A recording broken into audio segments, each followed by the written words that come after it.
and pretty much anything else that you want to talk about during the week. I know it's hard to get through all the comments and everything like that, but I will do my best. If you can't tell already, very tired today. So hopefully this Q&A will be able to go through all of the various questions everybody has.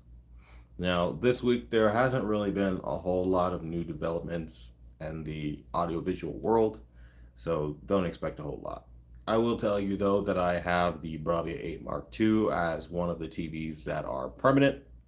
So I will be comparing the Bravia 8 Mark II to pretty much everything that I review, that I review here at this point in time onward. So I don't care if I get like some garbage Walmart TV that's only like $100. It'll be compared to the Bravia 8 Mark II. Since it's labeled the King of TV, we're going to challenge its throne, and I'm going to challenge it across a myriad of different mediums. So again, this looks like if I have a TCL or a Hisense, or I don't care if it's a Best Buy insignia, everyone gets a shot at the so-called king, because if we're going to slap a crown on it, I think it should have to defend said crown. And I don't really see anyone making those style of videos to where it's basically like a gauntlet and kind of like a free-for-all, really, where whatever TV you could think of goes up against it, and you're going to have people that are going to say that it's not fair. We can't control what people feel or how they think. All this is to show you that if you step toe to toe to the so-called king, how it will actually perform or lack thereof. Now, I also will be comparing against the continual quantum dot OLEDs. There are a lot of talks about micro RGB and mini LED RGB. Listen, those technologies are such a pipe dream right now because, to my knowledge, the majority of them are charging a lot of money. Now, I know TCL has a variant of that right now where it's like a 65 inch, it's 2000 nits and 100% of the BT 2020 color coverage, and it is made in a 65 inch, I believe, as like the smallest screen size, but I will be doing that as well. Would you be open to comparing it against a Hisense VA panel TV? Absolutely. 100%. I actually believe Hisense, more than any other brand, has a claim to actually be the real king, as weird as that sounds, given the sharpness, the clarity. What Hisense does for highlights is pretty incredible and impressive, and I don't think people realize how good it will look. I've been saying this from day one. I was the very first YouTuber ever to mention Hisense when everybody was trying to pretend it was just a budget TV. I showcased it against you name it. I was doing it. And then from that year, I believe it was like 2019, from that year onward, everybody started jumping on the bandwagon saying, oh, Hisense is a great value TV, a great bang for the buck TV is what they labeled it back then. And now we got to the point where they're not saying bang for the buck. They're calling it an OLED Slayer. They're saying it's just as good as some of the other brands. So at least through with time, they've given Hisense the fair shake. But I mean, you kind of didn't have a choice when they were defeating those TVs of the time back then. Only difference is the willingness to say that. It took them a few years to get on board with what I was already telling people and what I already knew. And I think if you can get more of that shown, I think it'll be great. So yeah, man, I'm totally game. 100%. We've got to absolutely show it against Hisense, show it against TCL. Even though I'm kind of skeptical with TCL, I'm not gonna lie, because every time I touch a TCL and a Vizio, I don't know what it is about those two brands specifically. There's all kinds of excuse making, and it gets really, really irritating the way people just go, oh, well, TCL is amazing, and maybe it's your unit, or maybe it's a defect. And then they start like reverse engineering problems that don't exist. And it just gets really irritating when your comment turns into like a tech support for issues that just were never there. It's just a limitation of a television that can only go so far, and when it hits its precipice or its threshold, people don't want to accept that. So that's the only thing I don't like about those units. So they definitely won't be the first on the list. I would definitely be more towards Hisense or more towards Samsung or Sony or something else like that. I think that would be more of what I would go for. And I see my lovely wife down here. Well, hello. As you know, I'm doing my live stream. It's always good when you have family to support you. For those who don't know, if that's news to you, I have a very supportive wife, and it is fantastic. What's going on, Craig? Hi, how you doing, buddy? So, as far as what's going to happen in the next coming weeks, we're going to start gearing all the content in the next coming weeks towards really getting as much information for the holiday season, particularly Black Friday. We are going to start looking at the upcoming sale prices and if you should buy something this year or wait till next year, a bunch of different things like that. I know a lot of people have still been asking questions. They've been really stuck between literally two models. I mean, I see a lot. I'm stuck between the S90D, the S95F. I see a lot of people stuck between those two, or they're stuck between the LG G5, the Panasonic Z95B, or the LG, or not the LG, or the Samsung S90, all in the same token. So it's definitely something that we have to address, and we will. Um, Although it was set to store mode, what was set to store mode? I'm not particularly sure what you mean. Do you mean like the what was it? The Bravia 8 Mark II was set to store mode or another television? And thank you everybody who's coming out and watching right now. If you guys have questions, by all means, now is most certainly the time to ask them. Literally be creative. You can ask me anything from current events to, I don't know, anything. I really I don't care. Ask whatever you want. This is really your time to be heard because I know a lot of times when you make a comment on YouTube, sometimes it just gets buried. And for those of you who have no idea, YouTube does curate comments. It is not me. I have to sit there and look through the held for review specifically, and I will literally still find hundreds of comments buried there. So if you have any questions, ask me. Okay, I have the chance to jump from an A80K to an S90D or a C4. Jumping to an S90D is the only logical choice for sure. What's your favorite TV this year? Out of everything, I would probably have to say it's probably going to be the Hisense U8QG, just simply off of the picture quality and how impressive it was. And then the LG C5 is like right there with how impressive it was. I, believe it or not, was not impressed with the S90F at all. Very flat. The S95F, I still own it. I'm not really impressed with that either. Very flat. You have to kill a lot of contrast. Doesn't make sense for it to be that way. So those two so far. But again, we'll see. Um, what do you think of Apple TV? I've never really been much of an Apple fan. I know a lot of people do like it, but me personally, I can't get on with the Apple ecosystem or their products, so I don't really like or care for Apple. Israel or Palestine, I am most certainly not touching that topic. That is one of those like ultra unsafe social media topics to ever talk about. I mean, is their opinion and do I have one? Of course, but I think it's best left alone. Um, Adam 8678. Is the S90D still worth it today after the firmware nerf? Of course.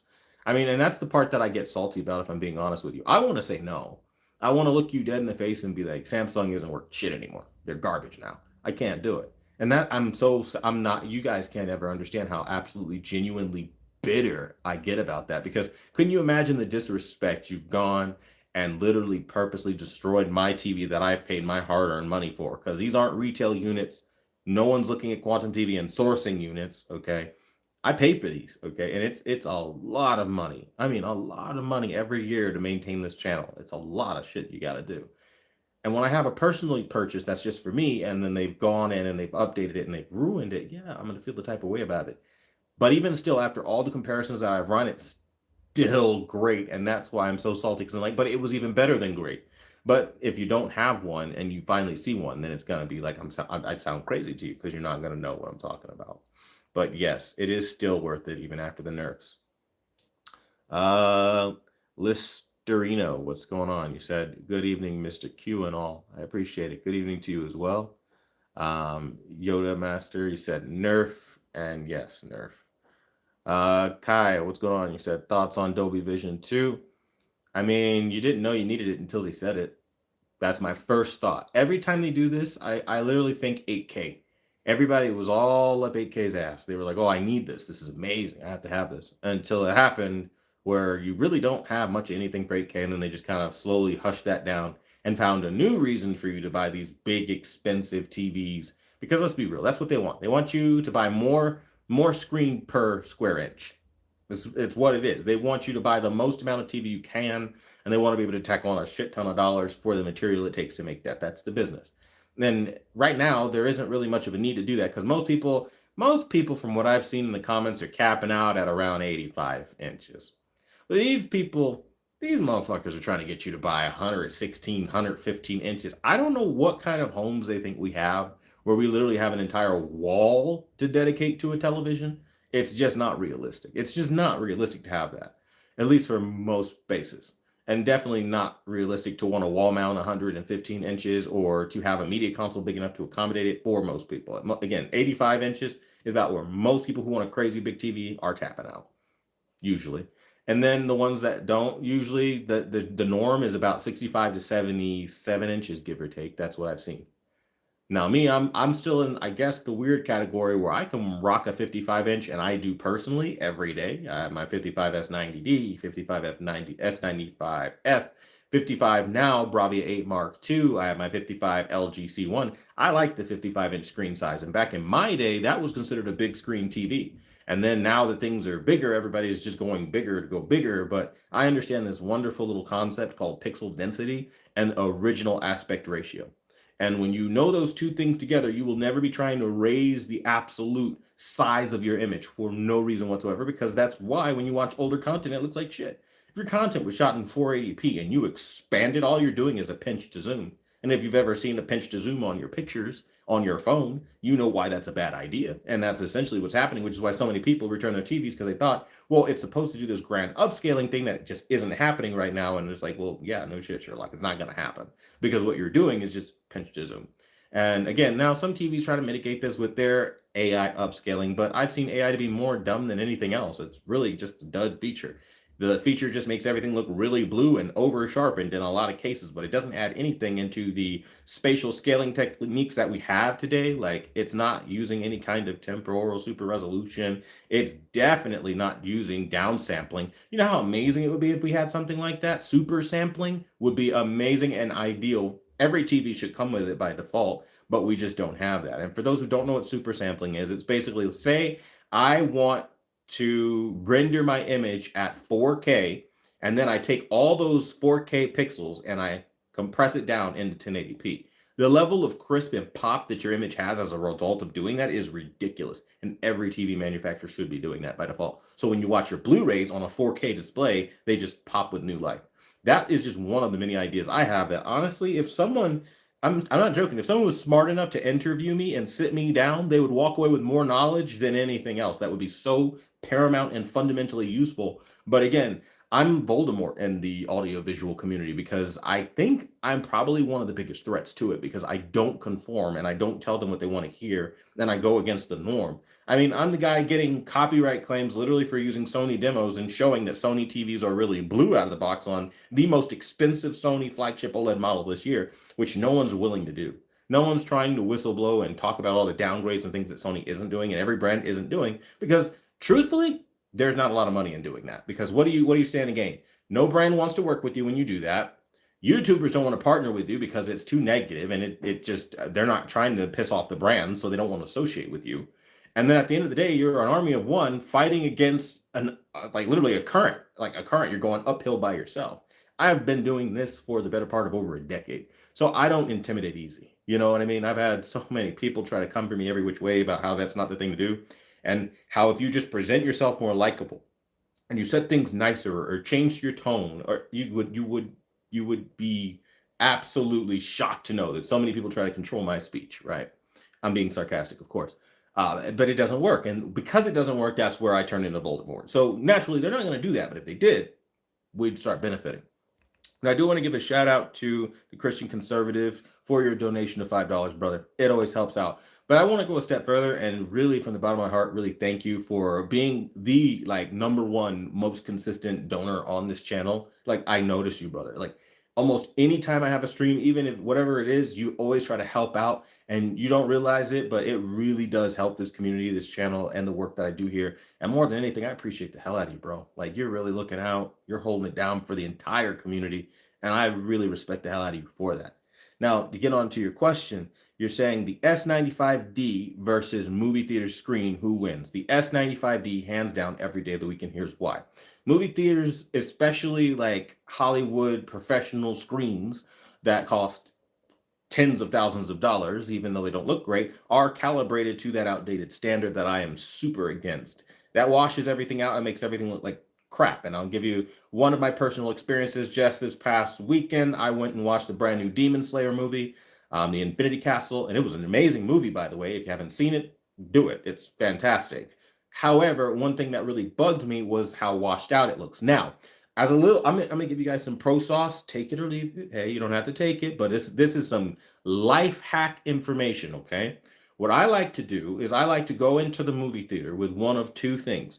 Either I like to go in with sunglasses that have any kind of like brown tint to the shades to warm things up on the screen, or I go in with shades in general. The reason for this, again, and it doesn't have to be your darkest shades for the most intense sunlight, just something a little bit, right? And the reason I do this is to change the dynamic of the screen by adding either a polarizer or some sort of filter over the blue to remove the blue. It works beautifully and it makes the image look so much better. And I was actually enjoying Demon Slayer when I used it this way. Was it perfect? No, absolutely not. But I fixed how blue it was and it was watchable for me.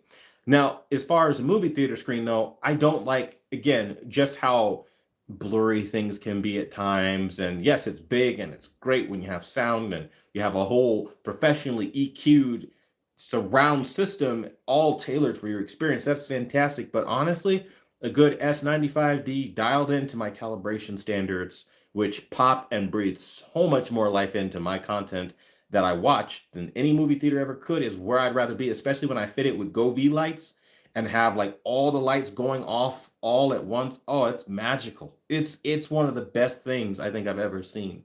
And I just absolutely love it. And Govee is actually coming out with a new backlighting system. It's like an HDR tri-camera lighting system to like ultra be accurate with your lighting system. I can't wait to get my hands on that and see what that does. I really can't, because it's gonna be, it's pure cinema, peak cinema. I just know it, and I can't wait. I can't wait because like I literally showed you guys in the video all the lights that I use when I do my videos and everything. I'm using Govee lights. That sync light stuff, I don't mess with Philips Hue. I love me some Govee, and I'm gonna tell you, you're gonna enjoy it too. It's gonna be absolutely incredible. But yes, that's what I go with. So going back into the chat, making sure we get every question I can. S95D or C5 77-inch. S95D is going to give you, hands down, a drastically and significantly better picture, bar none. For 77 inches, I don't know what's for 77 inches. Any information on next year's OLED's refresh rates? Not really, but I would tell you, don't get yourself hung up on refresh rates unless you have the absolute peak of gaming GPUs and PC, because you're probably not gaming on that right now, and it's really difficult to get to those really, really high refresh rates and maintain a high resolution. It's just right now, it's not very viable if we're being very honest with ourselves. You know, most games I've seen cap out at what, 123 hertz. It's not normal. Like this hertz and this refresh rate war that I've seen where everybody needs 600, no 700, no 1000, no give me 10,000 hertz. Your GPU ain't outputting that. It's just not realistic. And I think if you're honest with yourself, you'll kind of see what I mean when once you start actually getting performance on there. Unless you've got some crazy like multi GPU rig threaded in liquid cooled solution, I mean, literally looking like a NASA station or a Bitcoin mining station, there's literally no way that you're going to get that kind of performance. Now, if you're one of those ultra rich guys that have literally like 12 GPUs and they're all 5090s and they're all multi-threaded together, well, hey, you're on another level and you know what you're doing. But the average end user is not getting that. So I don't really go too far into the refresh rates because honestly speaking, 120 hertz is enough. I think if you do that, and even 144 hertz, I don't think you don't ever really need much more than that. Which do you prefer, the 83-inch LG G4 or G5? I would say the G5, just because of the extra brightness and the increased performance and color, while not a lot, is still better than what we got on the G4. But the G4 kind of would be the smarter buy in my personal opinion because the picture quality is almost more than there. However, it adds a benefit from buying it with the stand. The stand being included in the box on the G4 versus the G5 is where, do you really want to pay an extra $200? Like, I know I didn't, and that's what kept me from buying it. It's like, you need to include the stand in the box. I'm not playing this game. We're just not going to play the what can I get away with the consumer's game, where we start taking basic things out of the box. What next? The power cord, and I need to go buy my own power cord, and then I'll have all of the LG glazers saying this is what we need. We need this because clearly we should just buy our own power cables. I'm not playing that game. That's why I don't buy Apple products. I don't like Apple for that reason. Give me what I paid for. Put it in the box. It's not hard. It's like that's a basic consumer thing, and I feel like to not do that is very anti-consumer, and to assume everyone's just going to either wall mount it or go out and go on Amazon and buy a $30 Vesta mount and just do it themselves. I'm not paying anything extra. I paid for your TV. It needs to come complete. If it's not complete, I'll move on to somebody who is complete, which is literally every other competitor you have. And that's where the argument for needing to charge for the stand dissipates immediately. If everybody else was doing that garbage, I'd still call it out, but I would be like, well, I mean, you can't really do anything because that's the whole market. The whole market isn't some ultra greedy market that says, hey, you need to pay me for the stand. That is a uniquely, exclusively, proprietarily LG decision, and it's a very bad one, and until they reverse it, I just can't support the G series. I think it's very stupid, personally. But again, that's a personal take. Everybody has their opinion. Got to pay attention to Samsung panels and the monitor business to see what could happen potentially in the future for TVs. Hey, you're onto something there, because usually that tech does trickle down sometimes. Hello, looking for a TV with vibrant color. What do you recommend? The Samsung S95D is like my top recommendation, and then the S90D. Christian Conservative says, what's up? What's up, brother? If you spread out 4K over 100 inches, is not going to look as good as 4K across 65 inches. And that's absolutely correct. Again, pixel density, if you start expanding a bunch of pixels, like, you're going to regret it. It's one of the worst things you could do, is literally pinch to zoom of the highest order, and you will indeed have degraded image quality, which just, again, that's why I don't go for 100-inch TVs. I'd rather have a good 65 with everything looking tight. I personally think 65 inches is the sweet spot for TV. It's amazing, especially when you watch those older shows, like me and my wife right now getting back into Prison Break. Oh, it's amazing. If you haven't seen that show, you need to watch it. And I'll just kind of own this for myself. I've never seen all of Prison Break, or really much of any Prison Break. So this is like a totally new experience, even though it's an old show. And I love watching something that relies heavily on upscaling and noise reduction and still getting a great picture, right? Because it's an older type of content from an older generation where we only had HD cameras. We didn't have 4K and all that crazy shit. So naturally, if you start expanding a show like that, see some problems. And that's why I'm so glad that I watch it on a 65-inch. How's the sound of the LG C5? Is it better than the S95F? No, not even close. The LG sound is much worse. The S95F sound is significantly better. The S90D is also tremendously good sound. So the D and the F have nearly identical sound. So yeah, you'll be absolutely happy with that. Another thing I've noticed, a lot when checking displays, I kept seeing 10-bit, then 10-bit, 8-bit plus FRC. Thoughts on that as well? Honestly speaking, I think until we get away from this drastic push for brightness, we won't really have what we are deserving of, which is actual 12-bit panels being talked about with true RGB. You give me a 12-bit panel with true RGB, we're in. I see a lot of people just kind of forgetting, like, that should be a push, that should be a focus. And they're doing a lot of focus around raising the color gamuts to BT 2020, and that's fantastic but useless if you have 100% BT 2020 color coverage on a 10-bit display. It's literally stupid because you're not going to see the full benefit of that. So a lot of this is about transparency too. They have to tell us, hey, we're going to go full force on 12-bit panels and eliminate 10-bit and move forward into the future. And you're going to need a new HDMI standard that can cover the bandwidth of the new 12-bit standard and all this other stuff with all the refresh rates we're trying to reach in the future. That's what should happen. Will it happen like that? I have no idea, but we shall see. We most certainly shall see. Remy, what's going on, brother? I am really interested in a 98-inch or 100-inch for my 12 by 14 foot no window room. I will be sitting 6 to 8 feet from it. I currently have an 85-inch, yearning for more. Am I overkilling it? A little bit. I'd say a little bit. You don't really have to go more than 80 inches. But if you want more screen size, you know what you want better than anybody. I'm not telling you can't pull it off. I'm just saying that there are very sound reasons why you shouldn't pull it off. Because again, image quality, especially on over the air YouTube videos that aren't new, anything that's old, let's just anything old, anything older than 10 years, you're going to have issues with noise, artifacts. It's just not going to be the cleanest or the sharpest. And you're not going to feel like you have an upgrade over your current 85 inches, more than likely, because even though you went bigger, the processing load demands are a lot stronger. And that's just the short and sweet of it. And most TVs don't really do that. Matt, what's going on? Speaking of Dolby Vision 2, what are the chances of Samsung jumping straight to Dolby Vision 2 for their TVs next year? Unlike the other companies, LG, Sony, Samsung hasn't outright denied the intention to implement.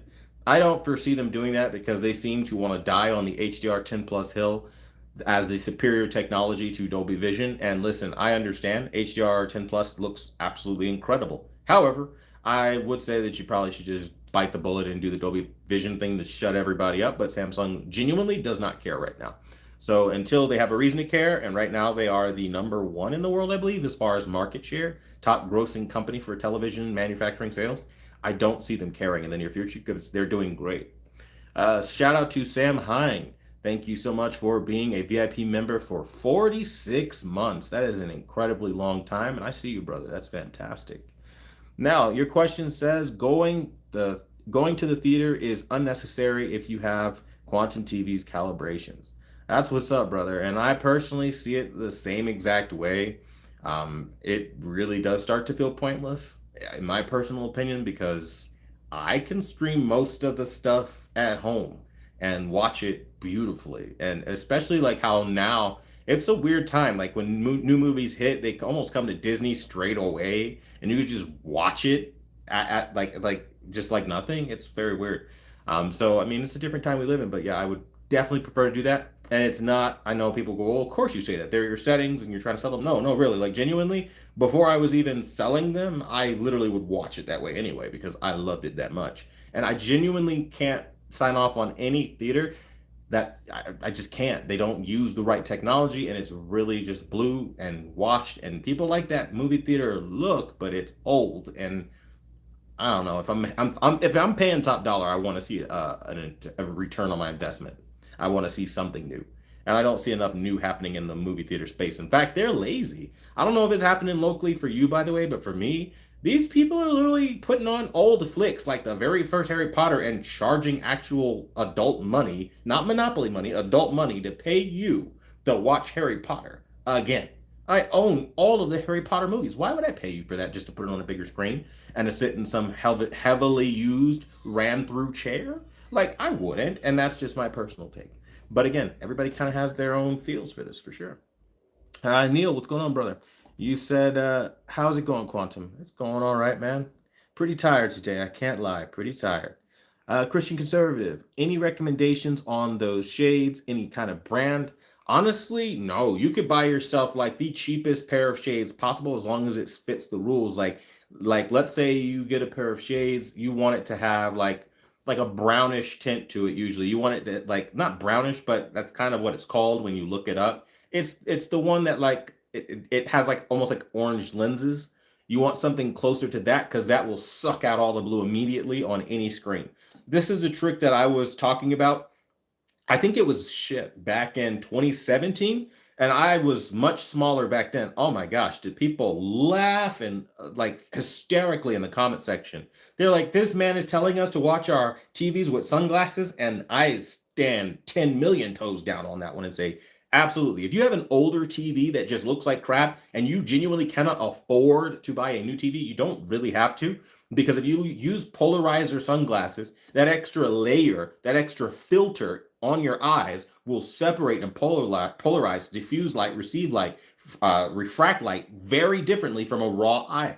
Then it's going to give you a beautifully sharp and vibrant image. You're going to put it on and off and be like, whoa, it's more vibrant with it on. Yes, you will lose a significant amount of brightness, but that's why if you're in a movie theater type environment where it's a dark room, it's perfect, literally perfect. And especially if you don't have the most aggressive outdoor sunglasses with the darkest tint on it, and it's just a little like light grayish kind of color, it's going to be nearly flawless and perfect for you. And that's what I would still recommend to this day for sure.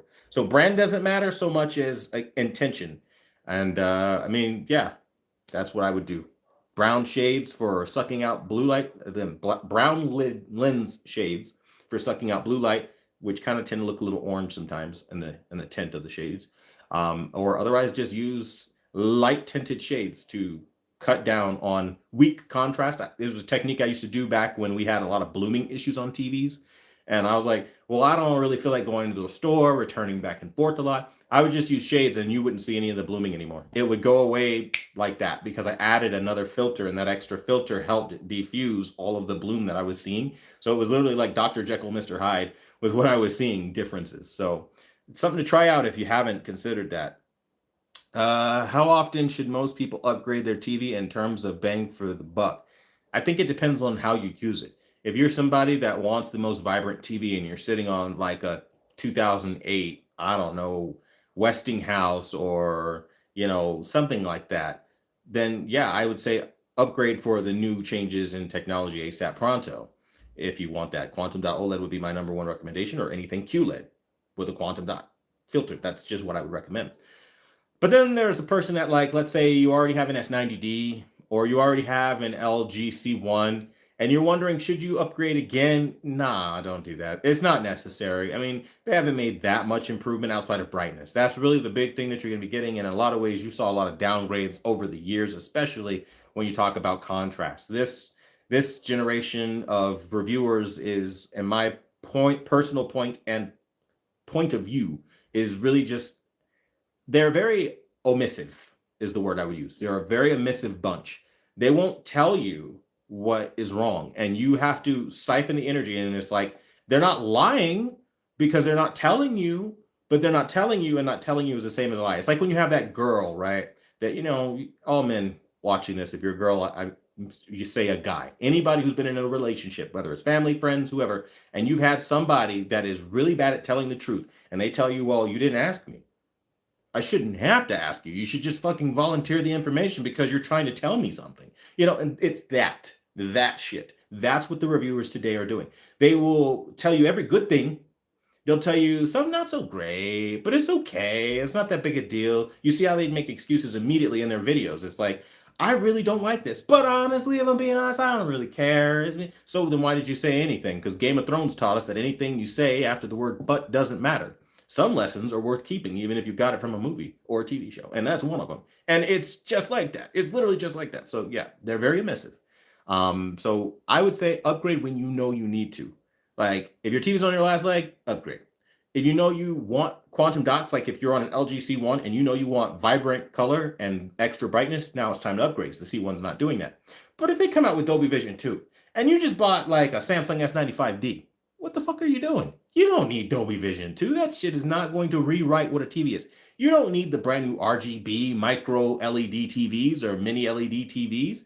You don't need that because it still has tremendous color and is a true RGB display. So if you have something fantastic, also remember that you still have a fantastic TV, and you don't always need to upgrade straight away. A lot of the time, it's a lot like when you buy a new camera.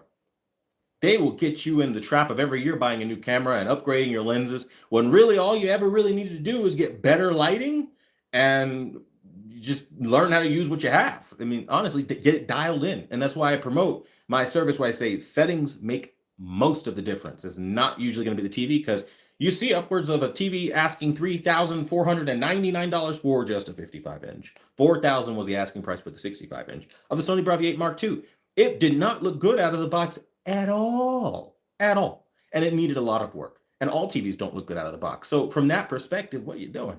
You're gonna have to you have to have a certain level of knowledge on how to fix that, or you're always gonna be chasing the next best thing, which they know that, and I'm sure that's in part why they are kind of the way they are. But again, at least I'm here to tell you what it is, so you don't waste your money too. Matt King says, best and most honest TV reviewer. I appreciate that, brother. Thank you. Frank, what's going on? You said, excellent, pointing out pixel density issues. You keep it so real. Absolutely, brother. Got to. Isis, what's going on? You said, side note, you ex-wife should watch Lie to Me X Maybe Maid's Tale. If you guys are up to it. Oh, you're saying me and my wife should watch these shows and movies. I mean, I'm up to watch anything. So it all depends on what the missus wants to watch too, though. Right now, though, we're pretty set on Prison Break. That shit is like, I'm not gonna lie, I'm gonna probably try to convince her to watch this Prison Break episode, and the next one after freaking this live stream, because that shit is amazing. It's riveting. Not gonna lie. Not gonna lie at all. Hey Q, have you done any recent S95B settings? 95B is donezo, unfortunately. That was kaput, so I no longer have one. So unfortunately, no. I've been primarily working on the 95D, 95F. I've got HDR settings that I'm working on for both. Bravia 8 Mark II, the list goes on, but it's unfortunately not one of those. Golf Addict, thank you for telling everybody to hit the like button. I appreciate that. Kai says, what's your audio setup for watching content? Honestly, I just use a soundbar. I'm not one of those crazy audio guys that go all out. I'm just not. If I have good bass and I have good mids and treble, I'm happy. I don't really need some ultra quad crazy setup. I don't need the freaking 8-foot tall speakers standing in the middle of my room. I don't need that. I just need something streamlined and small that gives me big sound. And the less amount of wires you can give me, the happier you're going to make me. Because one of my big pet peeves in life, I do not like getting behind TVs and fucking around with wires and having to label them and use wire organizers and wire management. And it's annoying as fuck, and I don't like doing it. So if I don't have to do that, I'm not going to do that. And if it's just about a TV's sound, I'm damn sure not going to do it, because that's something I inflict upon myself. I see a lot of AV guys in this space. They go, oh, well, I got this new speaker and I put all this money in. God bless you. If you want to do that, that is your hobby and your passion, go for it. It's not mine. I want the best looking picture with good sound. I don't need the best sound. I need good sound. You know what I mean? I'm good with Bose. I'm good with Sony. I don't need the crazy freaking Dolby Atmos speakers that sound like freaking things are bouncing off the wall. I don't need all that. Oh yeah, is it cool? Yeah, it's a cool effect. But one thing I've learned about the more money I started spending on speakers, they all eventually die on you. They all eventually pop. They all eventually break. And if you've got a system EQ'd like that and one is off, now you got to spend that same amount of money to get that same quality, to get that same tonal matching. And then you got to recalibrate and EQ everything. And that is a lot of time and money that I'm just not putting into a product. I refuse to do it personally. And that's a personal statement. So that's what I'd say about audio. Just something small and simple. What's going on, Apple Jelly? TV Science. Webster Vance, what's going on? You said, I have been looking at a budget TV, or I've been looking at budget TVs. I have the 50-inch Vizio, and I'm looking at purchasing either purchasing another Vizio, Hisense, LG, TCL, or Samsung for $300, and either 50 or 55 inches for my living room.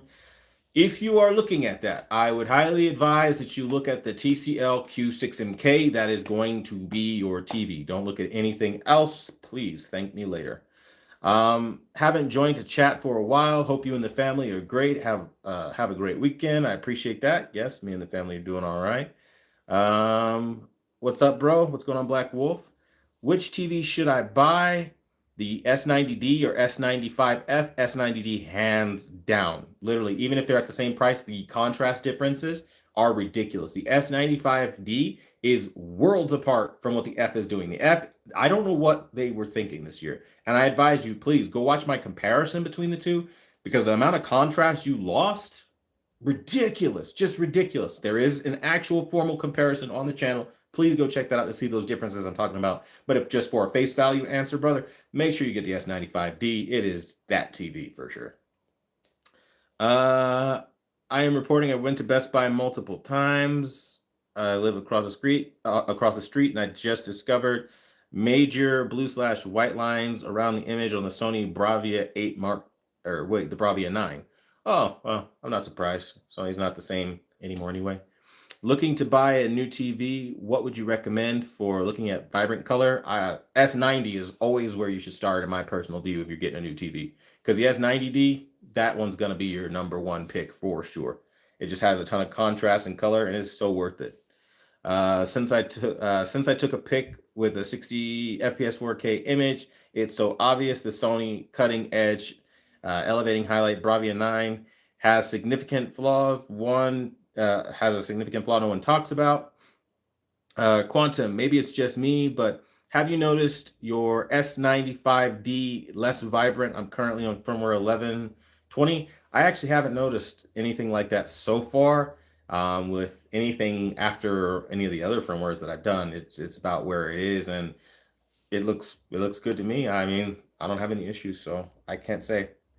Um, it has a line, severe weird line around 100% image. The LED strip, it's very bright and then drastically drops, unlike other brands and blooming covert and smooth, I see. S90D still legit, 100%. Brightness can be overrated. It most certainly is. AOQ, you fuck with PC reviews? Absolutely. PC reviews, what do you want to know? You said, looking to grab my son a new gaming PC. All right. If you're grabbing your son a new gaming PC, I'll just kind of give you just a general rule of thumb for buying a PC. Do not buy any graphics card that has less than 16 gigabytes of RAM.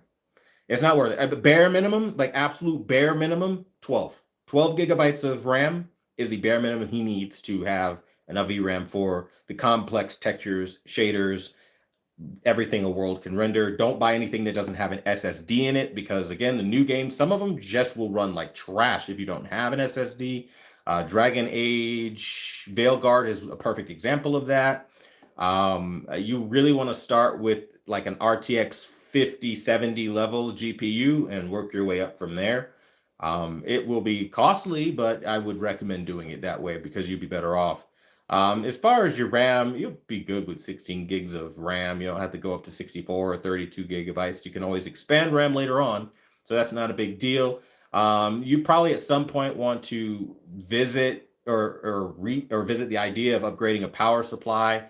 To at least you want like 850 watts at the least.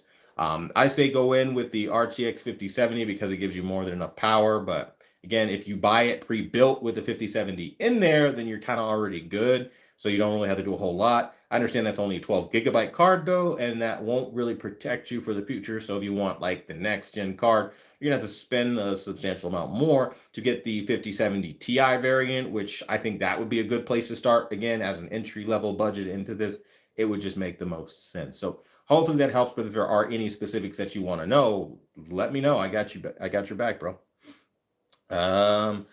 Saw both in person. LG G5 and C5 are severely blooming. I saw it in person. So in science lecture, licit in person or legit in person, I guess.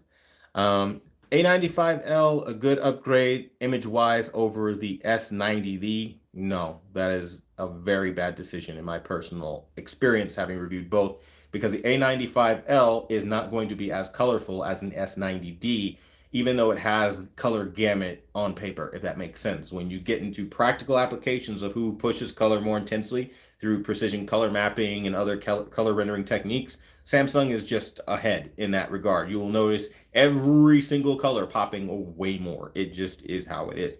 Now, the A95L will give you tremendous HDR over the S90D when you talk about movies, especially. I still vividly remember the Transformers movie I was watching. It was amazing. It was that new one that they had, the latest one that they had. I think it was like Age of Extinction. Looked incredible, really did, on the A95L. So it has moments that look like, damn, that's a good looking TV. But counteractively, the S90D still looked every bit as amazing. It just didn't have the level of sharpness and crispness that the A95L had. And that's, it's splitting hairs. I mean, come on. I wasn't really too hung up about that, and I don't think you'll be either. So larger TVs, 77, 85 inches, the more blended light people see. High Quantum, love you, man. I appreciate the love, man. I appreciate it a lot. Also went to see Demon Slayer movie. I kept thinking this will look incredible with your settings. Demon Slayer looked washed out. Yo, I'm not gonna lie. I'm waiting. Day one Blu-ray purchase, because Japan's still rocking Blu-rays. They don't do 4Ks for these movie releases. But when they come out with the Blu-ray of that, that's a day one for me. And I'm throwing it on my S95D, day one. That's going to be the main TV I see it on. I'm going to go absolutely crazy watching that shit. We're going to rewatch it. My wife's gonna watch it on the S90D with me. We're gonna go crazy. It's gonna be dope. You're gonna have the Bose speakers knocking. Oh, it's gonna be dope. It's gonna be dope because I can finally see it with my settings with the real colors that I know. And it's gonna be so vibrant. It's gonna be a totally different experience. They really ought to just release movies the same day they release them in theaters for people who just want to pick them up and cop the physical version, in my personal opinion. But you know, I can't wait for that. But it did look washed out. I was like, I don't know how people watch this shit. Like in theaters, I don't get how people do that. It's just too blue and too washed. But I don't know. People don't know unless you point it out. And then once they see it, they can't unsee it. I watched Japanese TV reviews, Chinese TV reviews. They were more honest. People in Japan, they were not that much of a fan of. They were not that much of a fan of Sony. I mean, yeah, I mean they don't really have that reason to lie, I guess. One Piece question: do you think Toei animation, or do you think Toei will change animation style again for the next arc, Elabaph, like they did with Egghead? I'm almost certain they will. I don't know what's going on. They're kind of screwing themselves over and kind of making their anime unwatchable, if I'm being honest with you, because it's like we can't get an initial feel of the show. It changes every season. Wano looked very different from like let's say even like the Thriller arc or you know, you can say what do you want to say? A really good arc. You know, Whole Cake Island arc has a very different artistic style even from Wano, which they're right next to each other. I mean, obviously the older episodes are limited with technology, but then you look at some of the newer stuff. Wano, I think, was one of the most egregious because they started really experimenting with art styles aggressively within that season too much. And when you do that, you kill the artistry because on the one hand, people come week in, week out to watch your show. And then it looks like a totally different like anime. And you're like, what am I watching? And I didn't really like that feel. It just felt weird and people were justifying it. I mean, I think they need to pick an illustrator and stick with one, but they're not going to. So I definitely think they're going to change it up a lot again. And of course, Egghead Island was the worst with it, with like all these changes to the art style too. So it's kind of stupid. I love One Piece though, but they are messing up. Hello, Sony is the best, but too expensive for me to buy. There wasn't really a question in there, Chelsea, but I mean, I could give you non-anecdotal evidence as to where Sony is not the best. You got to watch reviews and you got to really dig deeper than Sony is the best. They aren't. There are many others that do various things within certain categories better. Go through each category and find the king in that category, and you'll see Sony is not the best. Little secret sauce there. Mental fortitude. I hate new TVs only have 2 HDMI ports. What do you mean new TVs only have two HDMI ports? What? Only 2 HDMI ports? That's not, I mean, some of them do. I definitely, some of them, like the cheaper ones for sure. I don't like that, and I've never liked that, but the more expensive ones have 4. But that's honestly, I'll give you guys some game and some sauce right now. I'll show you. Okay, let me get my ass up. Okay. What you need to copy one of these. Okay. You need one of these. Okay, look. You have 4 in and you have 1 out. It's going to extend all your HDMI ports. So you sacrifice 1 essentially to gain, I would say 3, because if you take away 1, it's kind of like you just get 3. But if you only have 2 HDMI ports, getting 3 additional ports with a device like this is pretty badass. An HDMI switcher, right? And I think it's absolutely brilliant. You can get HDMI 2.1 on this, by the way. This kind of stuff you want. Even goes up to 5 ports. I got that one on my S95D, an HDMI 2.1 5-port HDMI switch. Look it up on Amazon, buy it. They're not that expensive. It's going to change your life because you're going to be like, damn, I want more HDMI ports. I even struggle with that on the ones that have 4 HDMI ports. I'm like, dude, I don't want to sit here with this ridiculous like limitation when we talk about HDMI ports. I just don't like it. So that's a good fix for you. Because if you don't want to use an AVR, a receiver in English, you don't have to. You can get a switch that has 5 ports with HDMI 2.1 bandwidth, which is just chef's kiss. Do it, try it, and thank me later. It's going to change your life. All right. QM6K or TCL QM7K, same price. What do you choose? TCL QM6K. It had surprising amounts of clarity and sharpness and black level control that I did not expect. It's not as bright as the QM7K, but I frankly found the brightness on TCL to be very detrimental. The brighter it gets, the worse it starts looking, and I would not recommend that you do that. 6MK low-key was kind of a flagship this year. They just didn't call it that. Still, like, the best picture I had is a Sony LED from like 2010. Hey, those old school Sonys were something special. I'm not going to knock them at all. My favorite Sony of all time, for anybody wondering, Sony Bravia X900E and the Sony Bravia X930D back when they had the gold trim. Ah, that was clean. And then we got the Sony Z9D, and that was the legendary TV of all Sony TVs. So you are not going, it was heavier than hell, but it was legendary as hell too. You're not going to get me to go and say those TVs weren't fantastic, okay? But Sony today, definitely not anywhere near what they were back then. That's for sure. So anyone saying we are first RGB, they are lying. QM6K, I did answer that one. Yes, the 2009 TVs were they were good, and 2012. But I did like the 2013 line a lot more, back with the Sony W900A. That was a beautiful TV. Fantastic looking one, actually. Kind of like Amazon Special. I'll be in the market this fall looking at the Hisense U8QG. The sharpness on that TV is incredible, brother. You're going to absolutely love it. All things considered, do you seem to be warming up to the S95F? Your recent videos at least suggest that. I'm not gonna lie, that TV's weird, man. It's fucking weird. Like, on the one hand, I find redeemable things, right? Like, I'll compare it, like, so a TV is never as bad as you think when you start comparing it. That's the nice thing about having a shit ton of TVs to compare it to, because you'll be like, I don't really like this TV, and then you'll compare it to something else and get perspective, like, okay, well, I guess it's not that bad. And that's what's changing my mind a bit, because I'm going in and I'm comparing it to other things, right?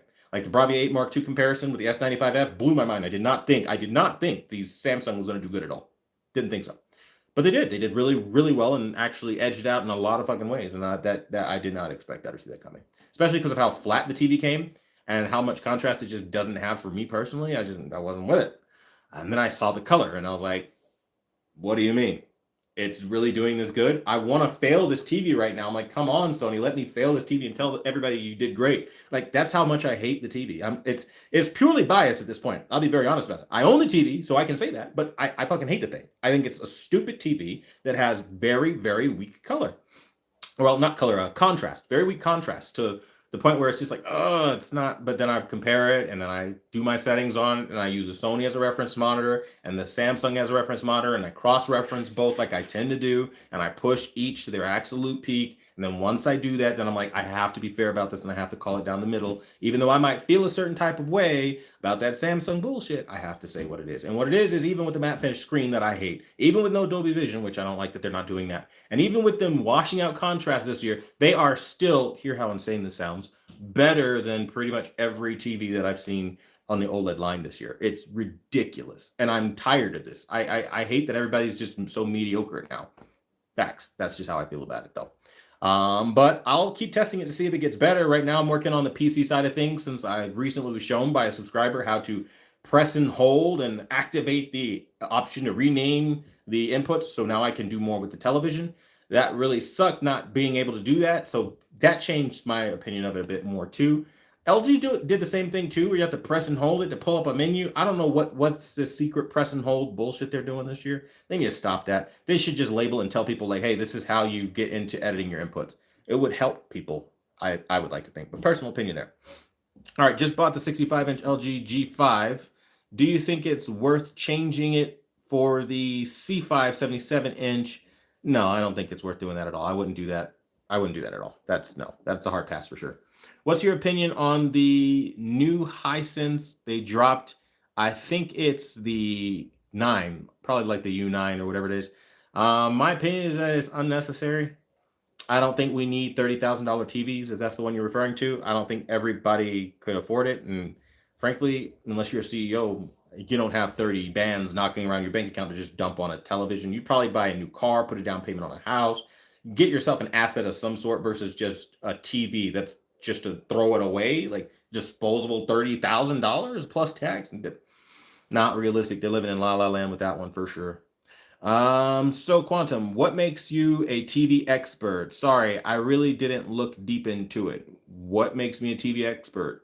Over a decade of experience, understanding all of the ISF standards, calibrating dozens and dozens of TVs every single year, not just to the industry standard, but then taking it above and having the expertise and skill to make my own in-house calibration standard that counteracts and combats all of the known and identifiable flaws within the ITU Rec 709 color space, DCI-P3, changing things that aren't right with the PQ EOTF tracking issues. Again, we shouldn't even be on PQ, by the way, because it's just not even, I won't even go there. I've made so many videos about this. But in addition to that, it's literally just knowing my shit. That's the simplest way to put it. Knowing my shit. There isn't anybody that can try to call me out that would be successful at it. Because when you're good and you know what you're doing and you've done it long enough, that's what makes you a professional. Expertise, experience, time on, grinding year in, year out. No matter how many people don't believe in you, no matter how many people don't mention you, no matter how many people try to call you out your name, I have all of the same knowledge and experience they have. The only difference is some have more years, but the experience of understanding these standards that aren't that hard to understand, which by the way, I'm running classes and teaching people how to calibrate to, I believe it's the ISF level 1, a little above level 1 level for ISF. I'll be giving that away for free, by the way. Not for free, but I'll be teaching in my class, which it might as well be free because it's so damn cheap. And for 20 bucks, I'll be helping people arrive at a professional level to where they can calibrate their own displays and start making some money too. Yeah, I'm going to start being that guy because since I know a lot of ISF calibrators stand on that, giving the sauce away for cheaper and just rewording some things and changing some things about my course and curriculum to help people, I think it'll be good. So if you wanted to know, stop by the virtual classroom on my Patreon and you'll learn something. It'll be great. Yeah. The only reason I get a little irritated with a question like that is because I'm the only one you guys ask that question too. You don't ask FOMO, you don't ask Brian Tech Therapy, you don't ask Be the Installer, you don't ask any of these other creators what makes them an expert to talk about televisions. It's always me. I'm always the one person that disrespectful question comes out to. And to that, I say, fuck you for that, because that's disrespectful. You don't ask a grown man why he's an expert when you haven't even put the time into looking into it per your own. Literally, I'll read the word you said. Sorry, I didn't really look that deep into it. So if you didn't look that deep into what makes me an expert, you're just taking a piss on me. Don't come to my live if you're not going to see what I do day in, day out. Like, it's disrespectful. Like, don't shit on a person's profession. That's the one thing you'll do that'll piss somebody off. Now, like water in the shower, I'll be annoyed for a second and move on to the next comment like we'll do now. Bet. Good look, bro. No problem, man. We have between the Bravia 8 Mark II and the A95L, which is better for motion? I'd say the Bravia 8 Mark II by far is better for motion. The A95L, if you watch my motion video, failed miserably. That X-Men scene, atrocious. So if you're looking for better motion, Bravia 8 Mark II for sure. Fantastic. Quantum TV used to work for Sony sales for 5 years. He also knew Sony tech, knew exactly how they ended up to sell, oversell, false advertising. I mean, yeah, I did work for Sony. I used to. I was right there training with Phil from Sony. I was the only one in my district at the time that was what, 210% the budget. It was like a unicorn thing that nobody ever did when we talk about selling Sony TVs and products, cameras. I was the most knowledgeable person and still am probably that you probably ever meet with a Sony camera. That might shock you to know. A jack of a lot of trades. I learned a lot of things. And I was one of the only YouTubers to give the education on what triluminous was. Everybody was like, oh, triluminous is just, it's like quantum dots or it's like, no, it's a backlighting system. It's a backlighting system. That's what it is. And educating people constantly about these things that they don't really know about. Hell, X motion clarity, the differences in the processors. Oh, we could go on all day. So yes, I've had my experience with Sony for sure. And every manufacturer really, but yeah, jack of all trades, master of some, as they say. I just pulled the trigger on the LG C1. Just pulled my LG C1 out of the box last year. Hasn't been updated or streamed. Do you think I need to update? No. Don't do it. Don't update. Updates don't always help you. High Quantum, replacing my old 65-inch C10, thinking 77-inch Hisense or Samsung. I would rather you go with the 77-inch. I would hate to say it, but I'm gonna have to Samsung, because you're probably gonna be happier coming from an OLED being the C10. S90 series probably be your best bet. Running Apple TV on my S95D, which Chroma settings should I go with? 422 or 444? I personally like to go with 444 for better text and for the 100% data that goes into each pixel to feed out and give you the full color. But that's only useful with 444 really if you're going to have it in like full RGB, which usually is like a PC thing. So it might not always be beneficial. And if you're watching mostly movies, then 422 is probably where you should be. I think what Mental was trying to say is they hate TVs with only two HDMI 2.1 ports. Ah, I see. Well, yes. Then yeah, I get you. I hate that too. And frankly, I think that's really Sony at this point. Hey, Q, Henry. What's going on, Henry? Nice to have you come by tonight. You said, of all the TVs you've tested this year, which is your favorite so far? I don't know if I've answered that one, but if I didn't, I would have to say Hisense U8QG. That's the one it's the sharpest TV I've seen. It's so clear. Colors are so beautiful, and it blew my mind. It really did. It was fantastic. Can't lie. I'd like to see your thoughts on the Govee TV backlight versus fancy LED TV backlights. I mean, I'm not gonna lie, just as like my off the top head is kind of probably gonna sound biased, but I don't put any stock in the fancy TV lights because I literally have a Govee home. Like, I'm not joking. My outside home lights, my inside home lights, like my TV backlights, my lamps, like it's Govee. So it's all integrated. And if you use a sync center like T3, you can control all those lights in your house. And that's brilliant for birthday parties. Like, oh my God, if you've not tried this, it's the greatest thing you'll ever do for your home. And you will be sitting there like, how have I not done this sooner? Because wow, I'm in like paradise. This is great. And I'm telling you, you turn your house into a club, into a nightclub. It is amazing. Do it. So yeah, fancy lights, I don't see them having it like that. And especially not with me, so I don't put a lot of stock in them. Just personal preference there for sure though. I'm still rocking the Samsung QM9A. It's not the newest, hottest, but the picture still looks incredible to me. And that's what's up. Being humble enough to accept and appreciate what you have in your own life will only bring more abundance and positivity your way. I appreciate you being that way. The one Sony I wish I got was the X900E. Also, I know you're super busy, but are you working on S95D settings? Absolutely, day in and day out. That's why I've been quiet. When Quantum TV is quiet, he's cooking. And I'm cooking on some HDR settings that I've been asked for.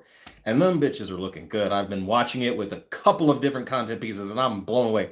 I saw Venom Last Dance with it, and damn, that shit was peak cinema. It was gorgeous. So I just got to test multiple types of things that run HDR. I've been doing that, putting it through its paces, making sure it's ready to go. But when it is, it will be ready to go. I also have been taking the feedback, and I am working on it. I am working on slightly cooler color temperatures because I know not everybody likes as much red in their image as I do. So I'm working to introduce a little bit, not a lot more blue into the white balance to kind of help it give the perception of a little bit more in the white department to where it's not as warm. And that's something that I'm trying to work on as well. And I've had some pretty tremendous results, I must say. It does change, which was where it's kind of tricky and why it takes so long. It's like if you have Nintendo Switch, for example, the original, its color and its perception of white balance, oddly enough, is going to look different from Switch 2, different from Xbox 360, different from Xbox One, different from PS5, different from PC, and different from just regular Blu-ray. And you've got to encompass all those. It's a lot of work. So that's what I've been working on, and it's a pain in the ass. It really is. Oh my God, it takes so many hours. The endless hours. I mean, if you can see, like, my beard is growing out, I'm looking scruffy. I've been literally stuck up in there like a shut-in, working. You factor that in with dealing with life and the bullshit life throws your way. I've been going through it, y'all. I'm not gonna lie. Life has been kicking my fucking ass lately. I mean, tearing me up. And I still have to work on top of all that shit. And then doing this and everything. Oh my God. It's a lot. I'm not gonna lie to you. I'm human. So yeah, it's been a lot, but I am working on it, brother. It's going to get done though. And I should have it up to give you a timeline. So we're not just putting like it's going to come. No, it should be done. I want to say by Saturday, which tomorrow is Saturday. So it should be done by tomorrow, if not Sunday at the latest. I'm literally almost done with them. So it's just, and I can't wait to see the feedback on them because they are unlike anything I've done for HDR so far. So, and I compare even to my last HDR settings, and these are a chef's kiss. I'm actually doing the unthinkable this time around, which some people recommended I do because they just wanted it as a better preset. I'm actually making Filmmaker Mode settings for these HDR settings. So yeah, that was some hard ass shit to do. So I can't wait to see the feedback on that. But yes, it is absolutely coming. S95D settings, definitely be excited. Next question is the 98-inch TCL any good in a black room? C7 2025 at 98-inch. I mean, I imagine pretty much every TCL at a high enough end this year is going to be good in a black room. That's just as honest I'll tell you. Even if I don't have experience with the C7K, I can tell you I've seen their specs and it should be pretty good. You think I might be able to try those magical S95F settings on the S90D? I mean, no, because the brightness level is different, but don't worry, I am working on S90D settings. So even for just like regular settings, don't worry, I'm working on those. Let's go. So what would you say is the king of TV at the moment? Exclusively for the year. Exclusively for the year, as much as it pains me. Y'all don't know how much this pains me. It's like I almost want to like just wait longer and just hope that a patch changes this so like someone can pull ahead. Anyone else. I'm like that scene in Troy where he's like, is there no one else? That's how I feel right now because unfortunately so far it's looking like the S95F. It's looking like the S95F is going to be the winner. And I don't want them to win. They don't deserve to win. Even though they're beating and sparking everybody, I still don't want to give them the win. I don't want to give them the win. No, I don't want to. But so far, that's who it is. Welcome to the VIP Bronze membership, Randy Turner. I appreciate you joining. And make sure you stop over in the playlist to get your benefit of all the beautiful settings we've made. If you have requests, you have questions, make sure you always ask them in the VIP section. It's a separate community tab from the regular one, and that's where I will be able to help you and get a lot of your questions and stuff taken care of. Side note, if you want HDR settings, that is an exclusive benefit to Patreon because of the amount of time it takes. So if you want HDR settings, make sure you go over to Patreon. If you have regular SDR needs, then that's basically what you get with the membership, and that still will give you pretty much the way I watch TV 99% of the time anyway. But for those specialized HDR settings requests, it takes a lot of time. So yes, that's why it is separate. It helps us continue what we do here and not take away from the projects because it is a time investment thing. And real RGB cast over 100,000. I don't know what you're talking about there. I used your Epic custom settings for the S90D. I think it's the 4th setting from the playlist. After I put them in, it looked too green. Any recommendations to fix it? Just hold on for the new settings that I have coming out. Again, either Saturday tomorrow or Sunday. That should rectify any issues you're having as far as tint and stuff. I don't like to use my older work and cross-reference and try to fix that because when I go in to make settings, sometimes I just nuke everything and start over. And when I do that, I do different methodologies and different approaches based on what that picture preset's tendency is. And right now I'm working in Filmmaker mode and it's different from like, let's say standard or even eco mode. So it is a very different process. So just hang tight. They're coming for sure. What is the best mini LED black levels? I guess the best mini LED for black levels right now. I mean, it's definitely going to be the TCL. It has to be TCL QM8K that they've got extraordinary black levels, just not very usable brightness. But the black levels are fantastic. Sorry, I didn't mean to disrespect. I never want to the other people's live and ask. It's fine. I mean, hey, I'm a person, so I get offended easy sometimes like everybody else, especially when it's something that you put a lot of time in and get very little recognition for. I mean, I'm sure everybody has ideas about what YouTubers are and what they're not and what they accomplish. I sacrifice a great deal of time from my family, from my everyday desires in life to do my job here. And it is something I put sweat, blood, and tears into, again, against literally all odds. And I'm pretty much the only YouTuber that has it like this because they all can get along. They all say exactly what you're supposed to say, positivity only, work together, and it works good. But when you go against the grain and you want to put out positivity, but as long as it's actually positive and it's earned, you find more negativity than not. And that gives you a lot of hatred, and people start calling into question your credibility. They start attacking you. I've been dealing with this shit for literally the entirety of me doing this shit, and it is irritating. So, I mean, again, I don't take anything personal. I just let it water off my back in the shower. It's not a big deal. I keep checking your channel every 2 to 3 days, waiting to see if you'll do a G5 review. Haha. I don't know that that one's going to be possible.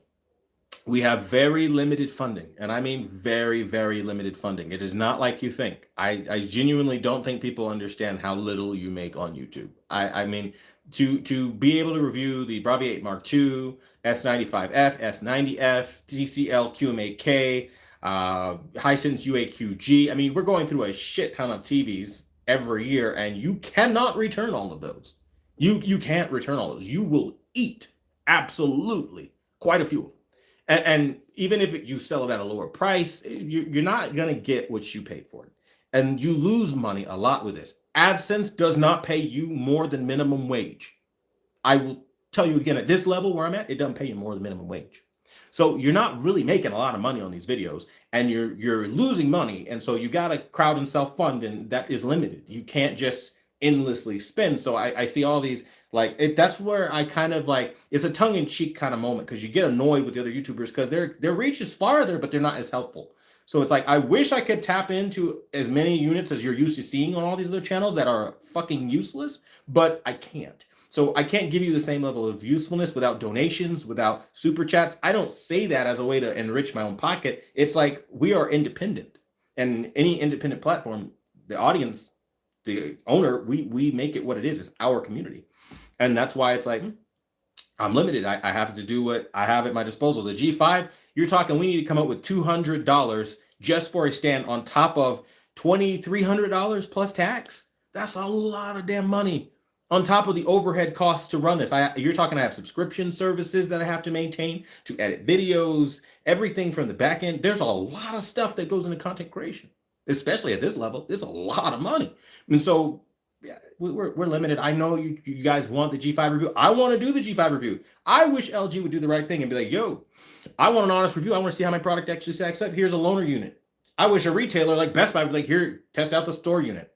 I would do it. I would calibrate it up. I would show it every which way from Sunday, and I'd show you what it really is. But there is not a lot of interest in people to do that, because that's not really marketing so much as seeing if you earn your place. And a lot of people don't want to earn their place. And if you know someone like that, you know it's true. And manufacturers are like that. So if I'm not marketing and I'm not glowing, oh my gosh, the LG is amazing, it's the best thing ever, they don't want to give me shit. And you need to be able to influence tens of thousands of people at the snap of a dime, like calibrated, for them to even give a fuck about what you have to say. It's the dirty truth, but that's all they care about is money. And that's where we differ as creators. So yes, I will do what I can, but also no promises. Grim Reaper, do you play PC? Brother, it's about the only thing I love to play. What do you mean? PC is where it's at. I started a console gamer. PC is, I love it. It's fantastic. If you want a good creator to use a reference ID, if you want a good creator to use as reference, I'd recommend Andrew Robinson. His main thing is AV reviews, but when he does TV reviews, he actually takes the time to do his own calibrations, like yourself. I have seen a lot of people telling me to check out Andrew Robinson. I have not had the time to do that. I will try to check him out. Maybe I'll do like a collaboration short, and I'll give my opinion on his information and what I think.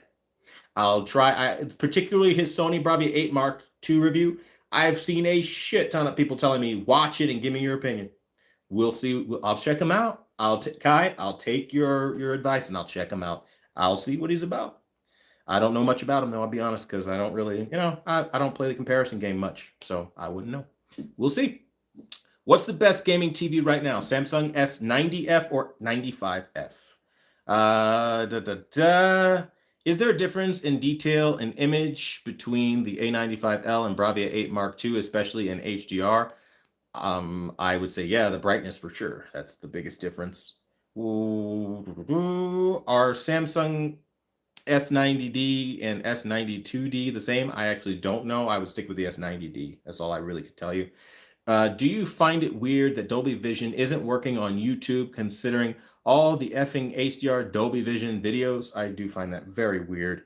I gotta ask, have you seen the movie yet? Demon Slayer, of course. Absolutely 100%. Peak animation. And Aka's has definitely made me feel the type of way when that backstory kicked on.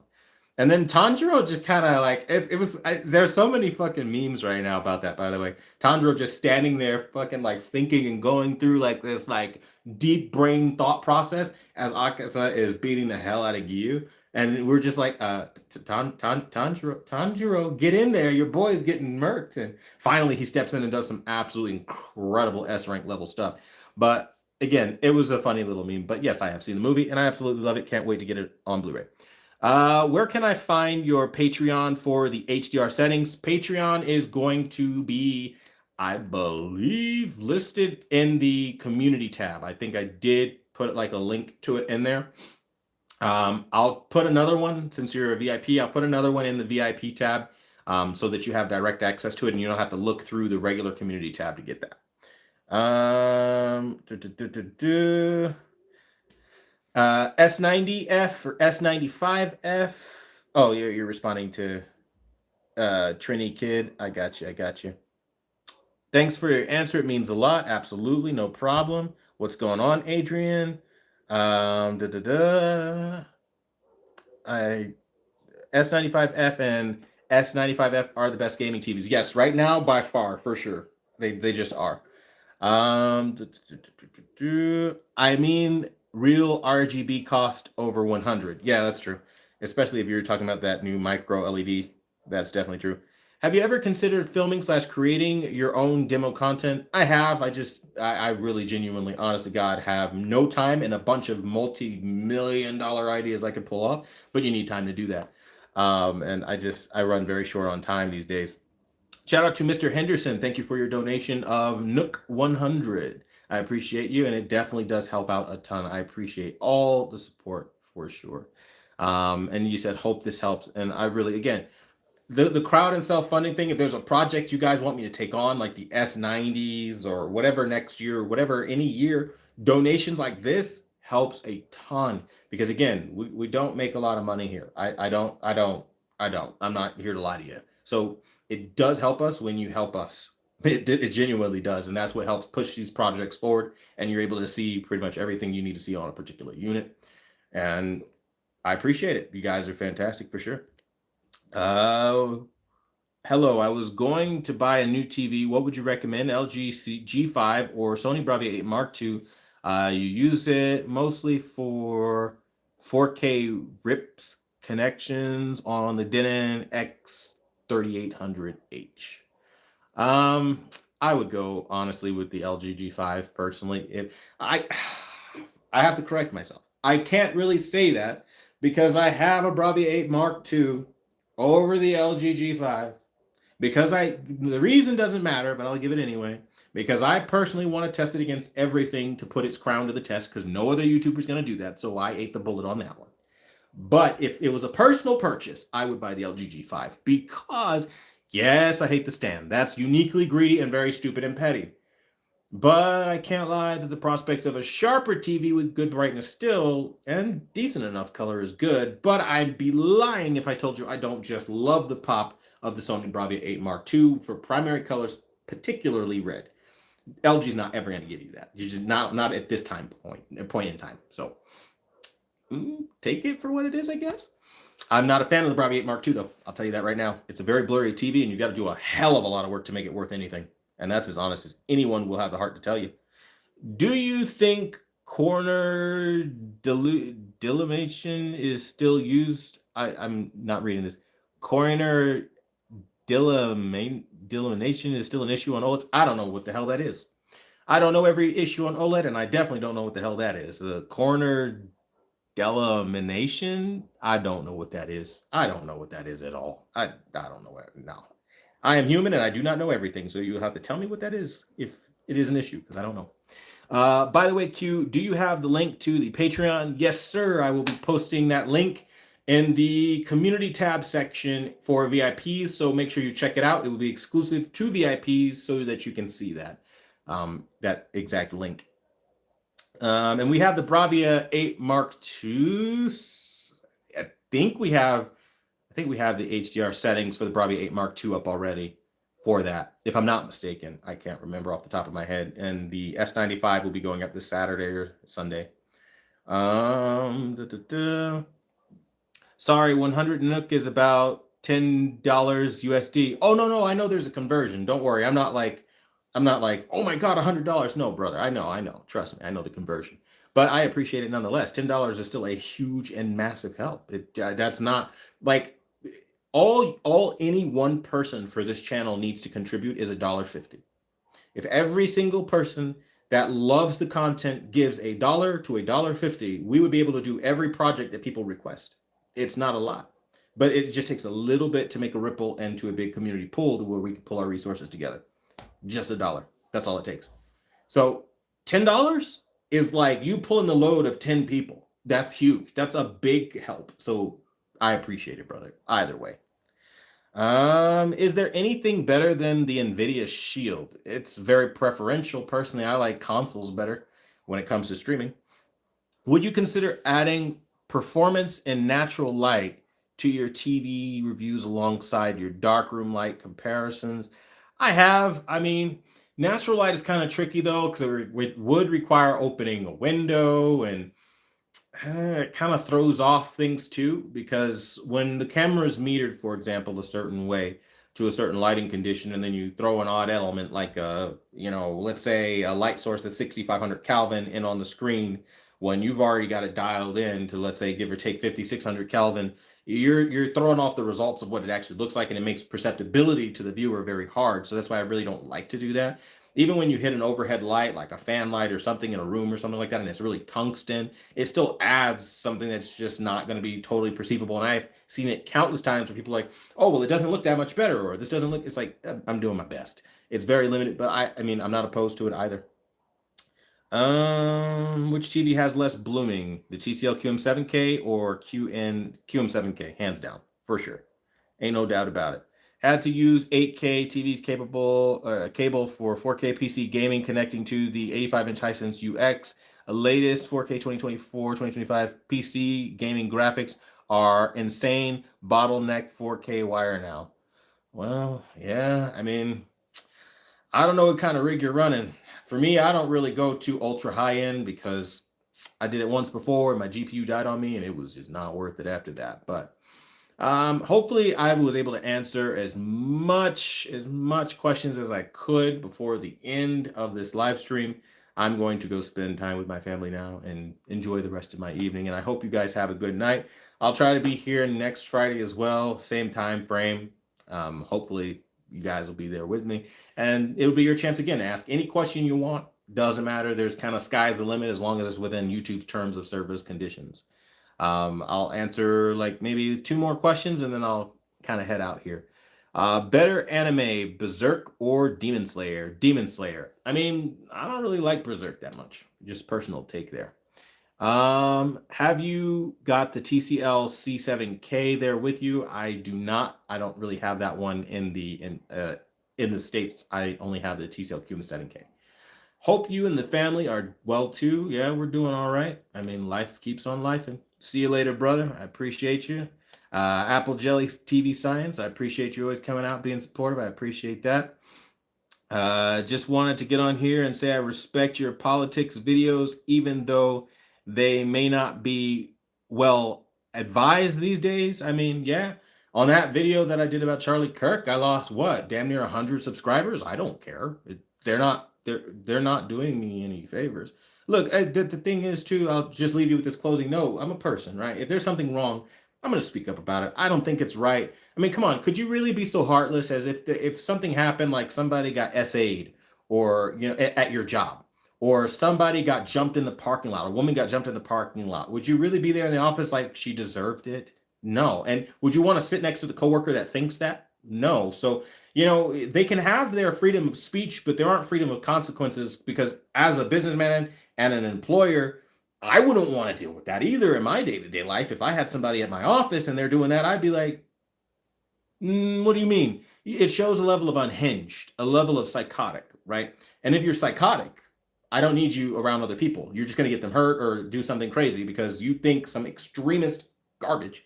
And that's the point. You shouldn't be celebrating the demise of another person. You should, even if you don't like their politics. I was watching so many liberal, people who debated with Charlie Kirk literally say he didn't deserve it. So regardless on how you feel, there are still people within that mindset that still believe that that's not the way to handle things. You don't like handle words with violence. So again, people wanted to unsubscribe for that. I said it then, I'll say it now, good riddance. You ain't hurting me. It is not like I'm like, oh no, I changed my mind and my stance and my morals. Violence is okay. No, it's not okay. It's wrong. Just like I don't agree with what happened on the bus to that girl, with that guy that randomly attacked her. Just like I don't agree with what's happening in Mississippi right now. Just like I don't agree with a lot of the stuff I see on the news, if I'm being honest with you.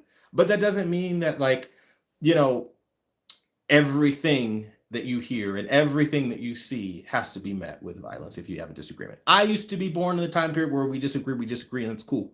We can still be friends. I had a lot of Democrat friends as somebody who never even wanted to vote. And they were always trying to get me to vote. Back with Obama, they were trying to get me to vote. And I was like, I don't want to vote. They're like, you're black. You got to vote for him, bro. I was like, I don't want to. They're like, do it. He's black. I was like, I don't care. So there's a lot of people that try to peer pressure you. And I think when people get offended and they're like, well, if you don't believe what I believe, I don't want anything to do with you. It's like, okay, that's a very limited way of thinking. And if you're limited as a person, I respect you. That's your capacity. I can't change that for you. Only you could want to dig deeper and find better for yourself. And that's what it is. So that's what I'll say there. And that's kind of like my closing thing to that. And again, like on Fire 60 is saying, just be you. And all anyone should ask, that's all anyone should ask of anyone, is just be yourself, be good, and do good. And I think that's good. And Apple Jelly says, send your wife and kids good vibes. Also, no good guy can do well without a good partner. That's true. And thank the Lord Jesus Christ, I have the best partner in the world. My wife is literally the best thing to ever happen in my life. Literally. I mean, just the romance story alone was absolutely amazing. It was just perfect whirlwind love, and I'm so happy to have her. And speaking of her, I'm going to go spend some time with her because I've been sitting here for an hour and 27, almost an hour 30 minutes, so it is time to wrap it up. But I will see you guys here next week, and as always, I want to thank you guys for watching the #1 Brandon Odyssey and just being real people and being able to break the fourth wall and sit here with me and on fire. That is exactly my plan. That is exactly what I'm planning to go do. Until the next video, though, I will see you guys later. I think I can end the live like this. All right, see you.